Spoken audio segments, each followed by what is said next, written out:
This is Dream Power Radio, the place where your dreams turn into reality.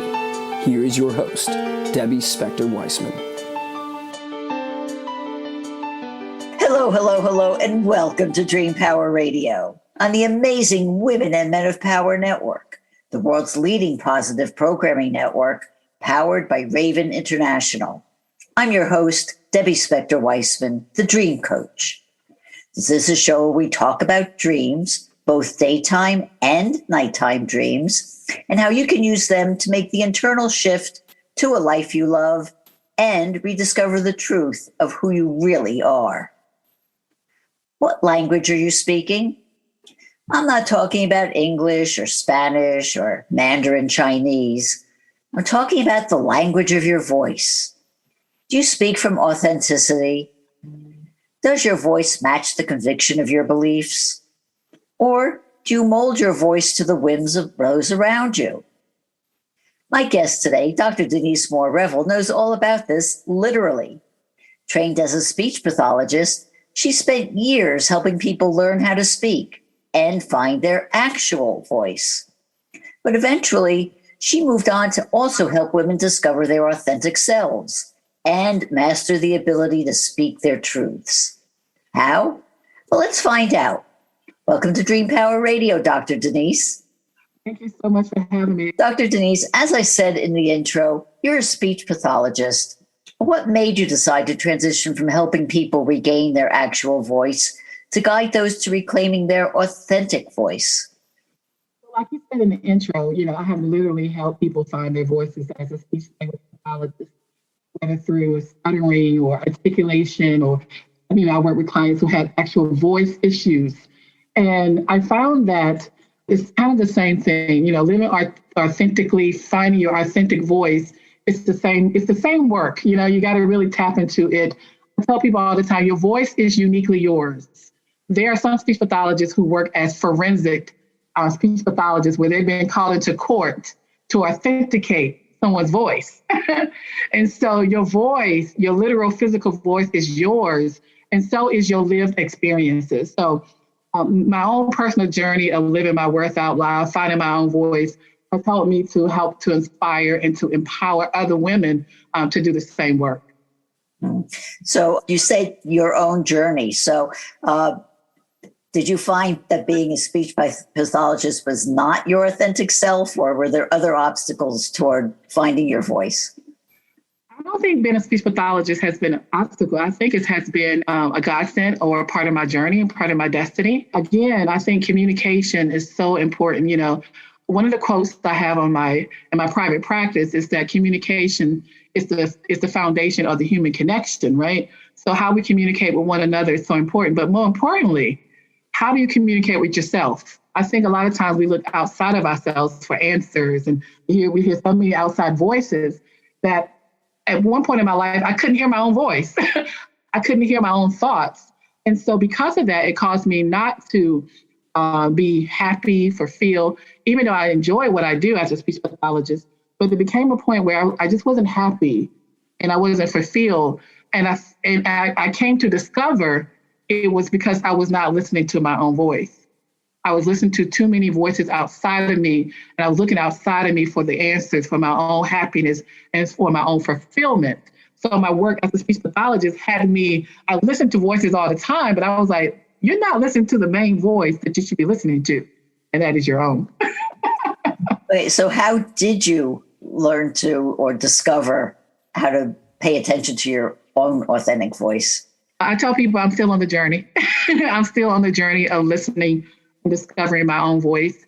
It has been a lifelong journey, but particularly about 5 years ago now, I was attending a workshop, a self-help workshop, weekend retreat, because again, I was trying to really listen to myself, discover who I was for myself, right? And so that Friday I arrived there, I went out to dinner with one of the attendees from the conference. So we were just talking, getting to know one another. And so the next day for the conference, the facilitator, she gave each person an opportunity to come in front of the room and get coached or poured into. And so as the story goes, I was sitting in the audience thinking when people were going up there, they were crying and all this stuff. And I'm thinking like, why are they doing that? I am not going to cry when it's my turn. I'm not, right? So finally it was my turn. And so I tell you, as soon as I sat down, I started crying. And the facilitator was like, what's going on, Denise? I was like, I don't know. I'm not happy. You know, I love what I do, but inside I know there's so much more for me, but I just can't figure out how to move forward, right? And so the young lady who I had gone out to dinner with the night before, she raised her hand and said, I know what's wrong with you. And I was thinking like, you don't know me. We just met. How do you know what's going on with me? You know, I didn't say any of that. I was just thinking it, right? So I looked at her and I said, so what's going on with me? What's wrong with me? She said, you're smart, you're brilliant, you're talented. She said, you're all these wonderful things. She said, but you don't own it. You need to own your amazing and stop playing small. Oh my God. I was like, that is it. I was like, that is it. So she really helped me to language. She really helped to give me the words that I was feeling on the inside. And so she was like, you need to own that you're amazing. You need to own your authentic voice. You need to own who you are and stop hiding, stop pretending that who you are is not okay. But who you are is amazing.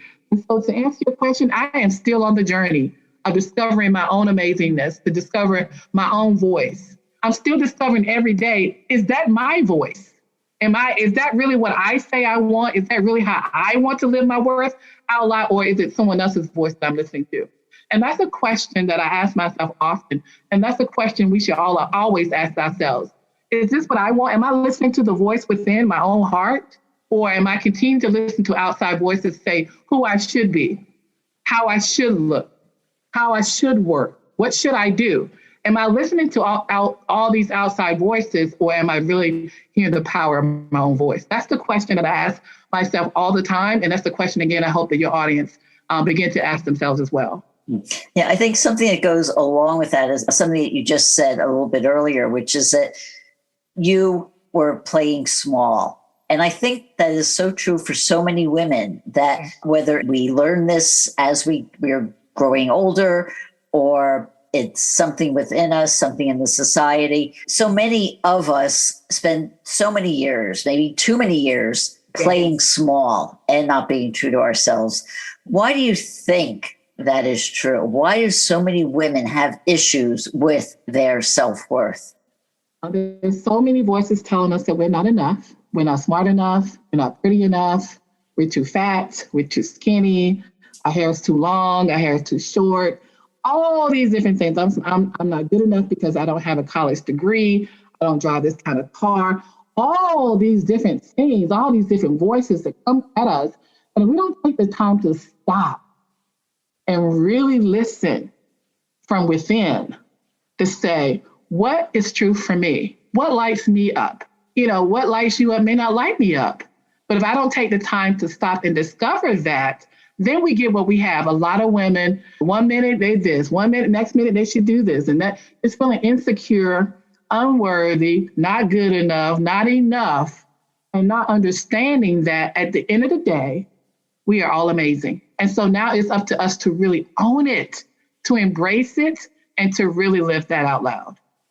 Okay, I want to get to that word amazing, because you describe your mission as helping women discover their amazingness. And I find this interesting because you heard this network is called the Amazing Women and Men of Power Network. So how do you define amazingness, and how do women find it? Oh my goodness. Again, it's not about finding it. It's about embracing it. It's already there. It's already there. And so like the young lady said to me, she said, you need to own your amazing. She said, you have it. You already are. And so that's the message, is that I try to tell people, you already are amazing. But again, when we listen to messages that say, well, you're not pretty enough, you're not this enough, you're not smart enough, all these different things, we think we're not amazing. But at the end of the day, you know, I like to talk about how I have a book, and in one of the chapters in my book, which is my favorite, It's called divine design. I believe in the creator, and I believe the creator created us on purpose and for a purpose. But to think about, there are over 7 billion people on the planet, and there's no one like you and me. We are all so unique. We're special. We are different. And to me, that's amazing. That is truly amazing. Think about it. No one has ever been created like me. There's no one currently like me, and no one will be like me. I'm it. And to know that I have all the different gifts and talents and all these things all meshed and come together for uniquely me. And so I need to embrace that. I need to celebrate that. Diversity is beautiful, you know?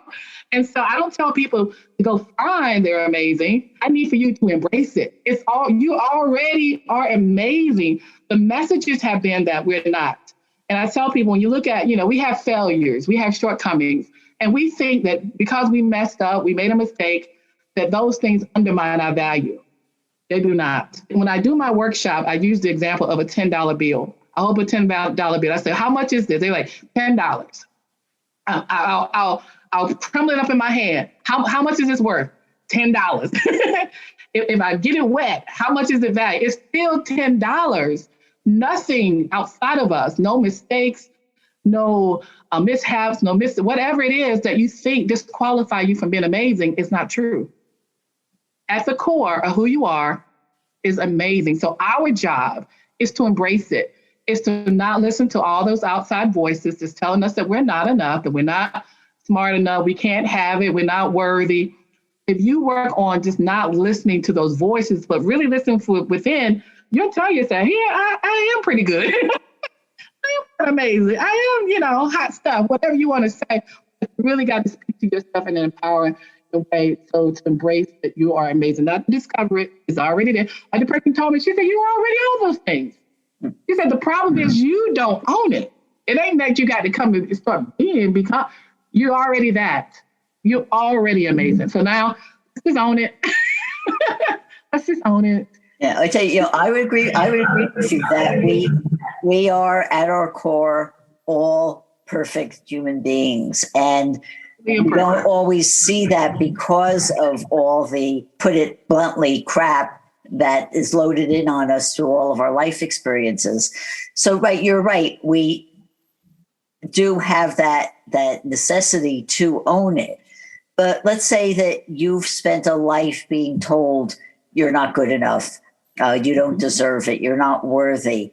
How do you stop those voices in your head that are saying that to you 24 hours a day, 7 days a week, 365 days a year? How do you stop that voice and listen to the voice that says, no, I am amazing. I am wonderful. I am everything that I can be. There are a lot of us who grew up not always hearing positive things or having positive experiences, but it's up to us now to say, well, that's what that person said, but I don't have to continue to embrace that. I can say, well, no, that's not true for me. And so it takes you making a decision that you're not going to listen to that anymore. And here's the thing, it says, own your amazing.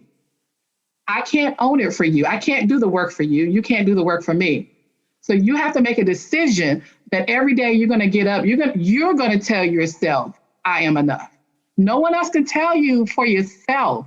That's why my work is all about, what are you going to tell yourself? It's not about who am I for Debbie. It's like, who am I for Dr. Denise? What do I think about me?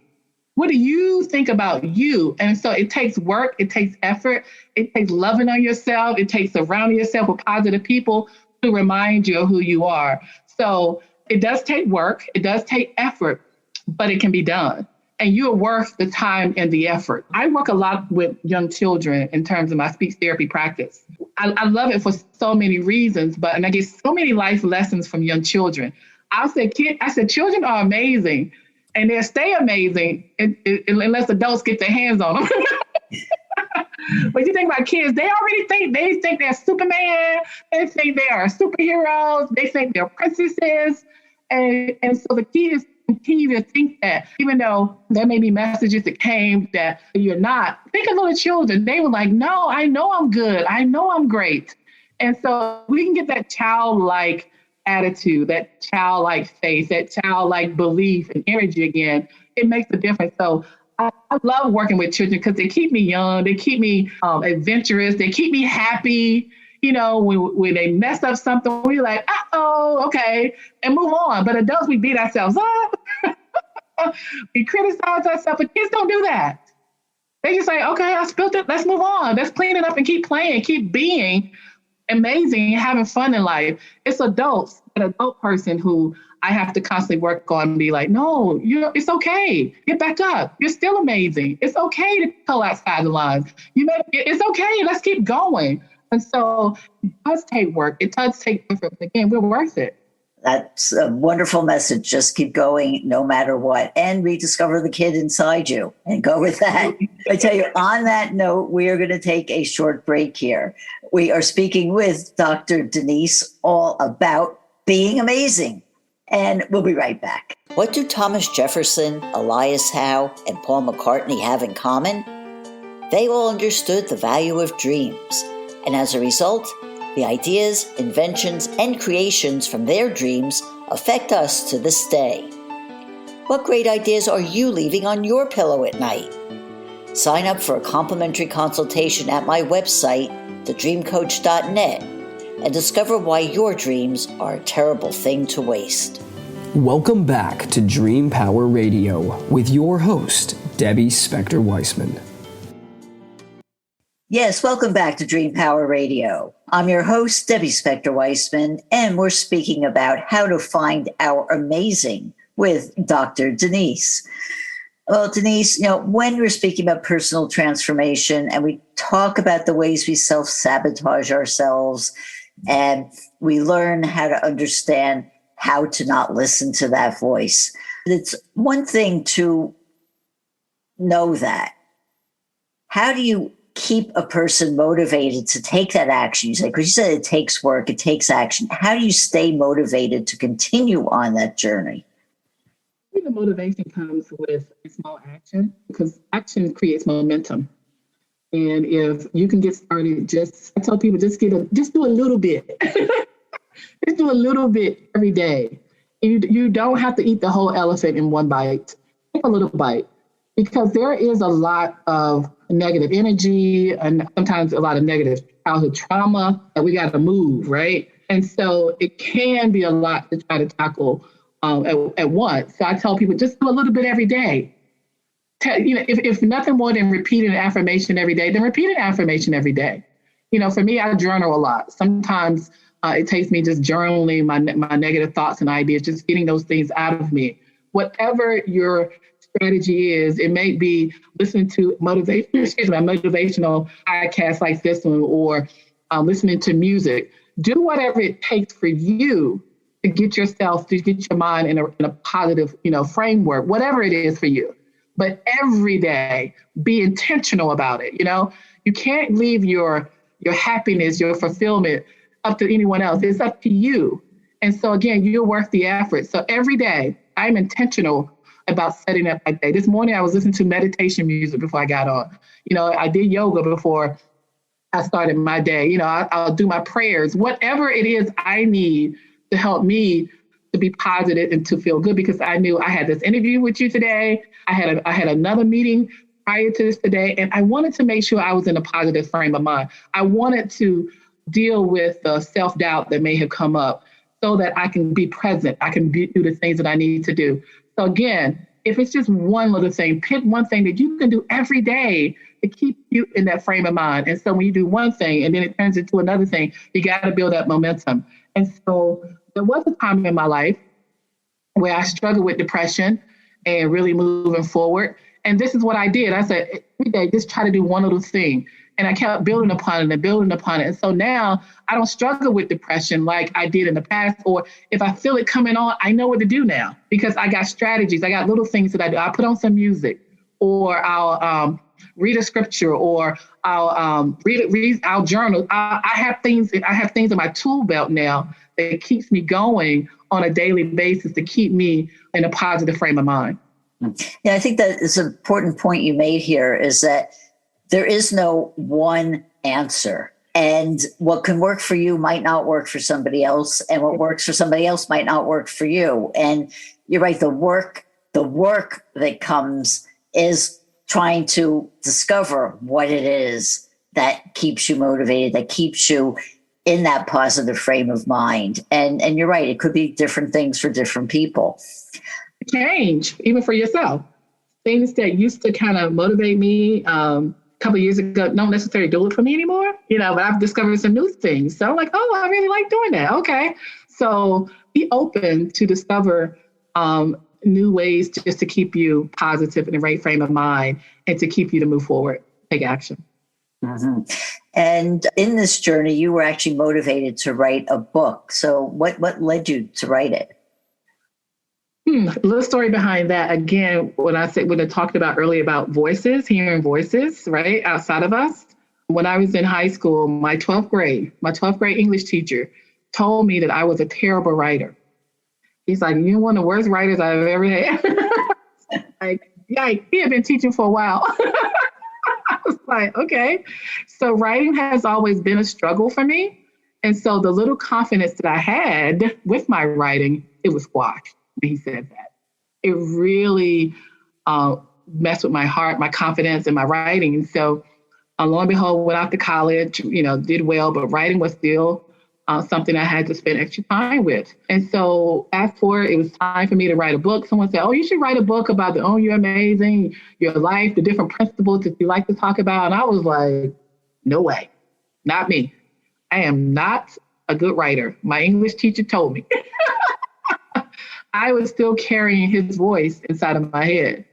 And it was affecting me to the point where I was afraid to write the book. And so my business coach said to me, she said, well, what if you can write a book and it could help at least one person?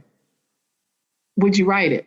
And I was like, well, if it can help at least one person, I'll write it. So that's why I wrote the book. Not because I wanted to be some author, not because I wanted to be this big #1 bestseller, none of that. I wrote it because I was like, well, if I can write my story, share the things that I've been through, and it can help one person, then it's worth it. But I had to fight through the voice of my English teacher telling me I was a terrible writer. And so I remember when it came time, the book was finished, and it was time to put it out there. I wasn't going to put it out there because, again, his voice was still in the back of my mind. And finally, I had to deal with it. I had to say, no more. I'm not going to allow that voice to control me. So I said to myself, no, the voice I'm going to listen to is my voice, that my book can help someone. That's why I'm going to put it out there. So you have to make a decision that you're going to stop listening to voices that cause you to feel disempowered and listen to your voice of empowerment to say, yes, I wrote it, it's good, and it's going to help someone. So that's why I wrote the book. But I tell you, and that is a perfect example of what we've been talking about, this hearing other people's criticism and taking that personally to the point where you start to self-sabotage yourself. And you're taking that action to say, no, I'm not going to do that. I can move beyond this is perfect proof of exactly what you're talking about. Is that you had that amazing book inside you all that time, and you were the one who had to release it. Yeah. Not the English teacher or anybody else, but it was you. Absolutely. So I know there are a lot of people who have books and businesses and dreams inside of them, and it's really just time for them to not listen to those outside negative voices, but to listen to themselves and give themselves permission to say, yeah, I'm going to do this and do it. I'm going to do it. And so that's power of your own voice, because a lot of times we will discount ourselves too. But the most important voice to listen to is your own. What are you telling yourself? And so I told myself I can do it. I did it. And so I released it. That was wonderful. One of the other things that you did create is your daily authenticity checklist. Tell me what that is and how does somebody use it?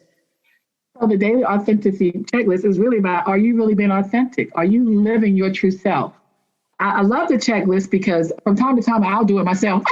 So it's one of those tools that you can do on a regular, not to say regular basis, but maybe every quarter, every couple of months, you just check and say, am I following my dreams? Am I listening to my voice? Because if you are a human being, you're probably evolving. And so it is not a one-time tool. It's a thing that you can do on a regular basis to check in with yourself to make sure that you are living and you are listening to your own voice. I know as we age and get older, different things have our lives change. Like one minute you may be a single person and you get married, then you have children, now your children are older, they're out the house. You're evolving, you need to check in with yourself to see if those things that you were excited and passionate about years ago, if that still holds true. So I love the checklist as a way just to kind of reflect on your own thoughts, your ideas, to check in with yourself. And so it is on the website. You can get a free copy of it, download it, use it on a regular basis. Like I said, I go back and use it from time to time myself just to check in with myself. Yeah, I think perhaps, correct me if I'm wrong, but I think this could also be a great way to celebrate yourself, because if you're on this journey and you're going through some changes and making strides and doing things that maybe you hadn't done before, this might be a way to look and say, hey, a year ago, I never would have done what I'm doing now. And look at where I am now. That is so good. I'm going to use that. I love that, because an example for me was, it's been about a good year or so now, I've been doing podcast interviews. A year ago, I was not doing them. And I was like, oh, okay, this is something new for me. Like, again, like, can I do it? Like, sure you can. You can talk and share and meet wonderful people and share the message of Own You're Amazing. So you're right. I'm going to celebrate that, because in the beginning, that was one of the things I wanted to do, was to share the message of Own You're Amazing. It's like, and now I'm doing that with opportunities like this. So I want to start telling people you can use it as a tool to help celebrate your wins. Fantastic. Thank you. Dr. Denise, this next question is a little kind of a sensitive one for me. When I talk to coaches and leaders like you, I hear advice that's meant to be applied to everyone. But are there challenges that face women of color that someone like me might not be aware of? I'll say yes and no. I think that some of the issues that women, I think there are issues that women face just in general as being a woman, and then as being a woman of color. I'll give an example. I think some women all women may struggle with self-esteem, right? We can read that women, white women, Black women, Hispanic women suffer, may suffer with self-esteem. Now, what may be the root of that may be specific to your culture, your lived experiences, I think. But the reason why I'm able to talk to white women, Hispanic women, I have all kinds of women in the movement, is because we all struggle with self-esteem. Now, what may be the root of it may be differently, but at the end of the day, we still got to deal with it. So yes, issues that are unique to women, and there are issues that may be unique to women of color, but the answer is still the same. I have to own my amazing as a woman of color. A Hispanic woman needs to own her amazing, a Caucasian woman, whoever. I have African women. I have women from Asian community in my movement. At the end of the day, the conversation is still the same. Are you owning your amazing? Are you allowing voices about who you are as a Black woman? Are you allowing voices about who you are as an Asian woman stop you from realizing how amazing you are? So the conversation can be broad. It can be narrow, but at the end of the day, Black, white, pink, and green, we all are amazing. And we need to not allow voices around us to diminish that, period.